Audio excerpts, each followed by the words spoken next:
প্রতিষ্ঠান পর্যায় থেকে আমাদের এই সরকারকে সহায়তা করে আমাদের বৈষম্য বিরোধী ছাত্র আন্দোলনের অন্যতম সমন্বয়ক হাসনাত আব্দুল্লাহ গেল 16 সেপ্টেম্বর বিবিসি বাংলাকে বলেছিলেন, আমরা ত্রাণ কার্যক্রমের আয় ও ব্যয়ের উপর একটি অডিট করছি এবং আগামী কয়েকদিনের মধ্যে অডিট রিপোর্ট প্রকাশ করা হবে। যে ত্রাণের যে অর্থটি আমরা সংগ্রহ করছি সে অর্থের জন্য স্বচ্ছতা থাকে, সেটির জন্য অ্যাকাউন্টেবিলিটি থাকে, সেটি আমাদের খরচের পরে আপনাদের কাছে প্রত্যেকটা জিনিসের আমাদের এন্ডোর্সমেন্ট দেওয়া হবে, কোথায় কি খরচ হয়েছে, কোথায় কি খরচ হয়নি। তার এই বক্তব্যের 2 সপ্তাহের মাথায় সোমবার আরেক সমন্বয়ক আব্দুল কাদের প্রতিদিনের বাংলাদেশকে জানান, নানা জটিলতায় অডিট রিপোর্ট প্রকাশ করা যাচ্ছে না, তবে দ্রুতই তা প্রকাশ করা হবে। অডিট রিপোর্ট প্রকাশের কোনো বাধ্যবাধকতা নাই, কিন্তু তবু আমরা স্বপ্রণোদিত হয়ে আমরা অডিট করতেছি, কিন্তু নানান জটিলতার কারণে আমরা অডিট রিপোর্টটা প্রকাশ করা যাচ্ছে না, যার কারণে একটু লেন্দি হচ্ছে। লেন্দি হলে মানুষের মনের মধ্যে একটু বিভিন্ন শঙ্কা জাগ্রত হবে।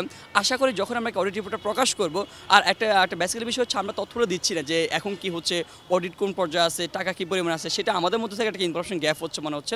সেই জায়গা থেকে মানুষের মধ্যে নানান কৌতূহল কিংবা প্রশ্ন জাগছে, সেই জায়গা থেকে নানানজন নানা কথা বলতেছে। আশা করি যখন অডিট রিপোর্ট আজকে কিংবা কালকের মধ্যে প্রকাশিত হয়ে যাবে, সব কিছু স্পষ্ট হয়ে গেলে মানুষের মধ্যে খোলাসা হয়ে যাবে, এমনকি যে বিষয়গুলো সেগুলো ক্লিয়ার হয়ে যাবে আশা করছি। এই সমন্বয়কের মতো বিষয়টি নিয়ে ধোঁয়াশা মুক্ত হতে চান জাতীয়তাবাদী ছাত্রদলের কেন্দ্রীয় সভাপতি রাকিবুল ইসলাম রাকিব। আমি আশা করব যে রুটম্যাপটা পরিকল্পনা কিভাবে তারা এই বন্যাগ্রস্তদের জন্য টাকাটা খরচ করবে এই বিষয়টাও বলে দেওয়া উচিত, তাহলে দেশের পূর্বাঞ্চলে বন্যায় ক্ষতিগ্রস্ত 11টি জেলার মানুষের জন্য টিএসসিতে গত 22 আগস্ট গণত্রাণ সংগ্রহ কর্মসূচি শুরু করেছিল বৈষম্য বিরোধী ছাত্র আন্দোলন। পরবর্তী 2 সপ্তাহে ওই তহবিলে প্রায় 11 কোটি 10 লাখ টাকা জমা পড়েছিল। অবশিষ্ট প্রায় 9 কোটি 35 লাখ টাকা ব্যাংকে জমা রাখা হয়েছিল বলে জানিয়েছে বৈষম্য বিরোধী ছাত্র আন্দোলনের নেতারা। ত্রাণের টাকা ব্যাংকে রাখা নিয়ে সৃষ্টি হয় নানা প্রশ্ন ও সমালোচনা। বিষয়টির মীমাংসা না হওয়ায় সেই আলোচনার পালে হাওয়া লেগে আছে। সমন্বয়কদের উদ্দেশ্যে আমি বলতে চাই যে আমরা সবাই আন্দোলন করেছি এবং আমরা সবাই এই ফান্ডটা কালেক্ট করেছি। এই ফান্ডটা যত দ্রুত সম্ভব আপনারা সুষম বন্টন করেন, ব্যাংকে রাখেন না, কারণ এটা নিয়ে একটা প্রশ্ন উঠছে। যদি আমরা সুষম বন্টন না করতে পারি, ছাত্রদের আর জনগণ বিশ্বাস করবে না। যাতে আসলে সমন্বয় করা হয় সব কিছুর, যাতে করে ক্ষতিগ্রস্তরা যাদের জন্য টাকাটা, যাদের জন্য রিসোর্সগুলো খরচ করা হচ্ছে, যাতে যেই কারণে মানুষ প্রত্যাশা রাখছে, সেই প্রত্যাশার জায়গাটাই যাতে সমন্বয় ঘটে।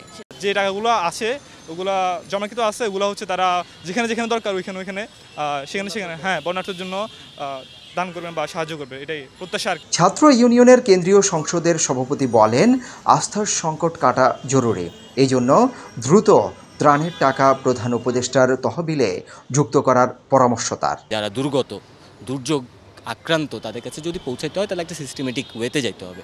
সেই জায়গাটায় যদি রাষ্ট্রীয় যে তহবিল, সেই তহবিলে যত তাড়াতাড়ি এটা যুক্ত হবে, আমার মনে হয় যে ভরসার সংকটটা, আস্থার সংকট যেটা দেখা দিয়েছে, সেটাও দ্রুততম সময়ে ওভারকাম করা যাবে।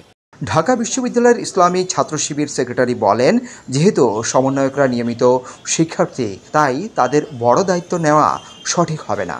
টাকাটা ব্যাংকে রাখাটা একটা ওয়াইজ ডিসিশন ছিল। এখন আমার কাছে মনে হয় যে এটা পুনর্বাসন প্রক্রিয়া হেল্প করার জন্য প্রধান উপদেষ্টার তহবিলে, যেহেতু প্রশ্ন উঠছে, এখন একটা ভালো টাইম যে প্রধান উপদেষ্টার যে তহবিলে হ্যান্ড ওভার করে এটাকে সুন্দর একটা কার্যক্রমে নিয়ে যেতে পারে। যেহেতু রেগুলার স্টুডেন্ট, বড় দায়িত্ব নেওয়াটা আমার মনে হয় সঠিক কাজ হবে না, যেহেতু প্রত্যেকের ক্লাস, পরীক্ষা, অন্যান্য ব্যস্ততা সামনে থাকবে।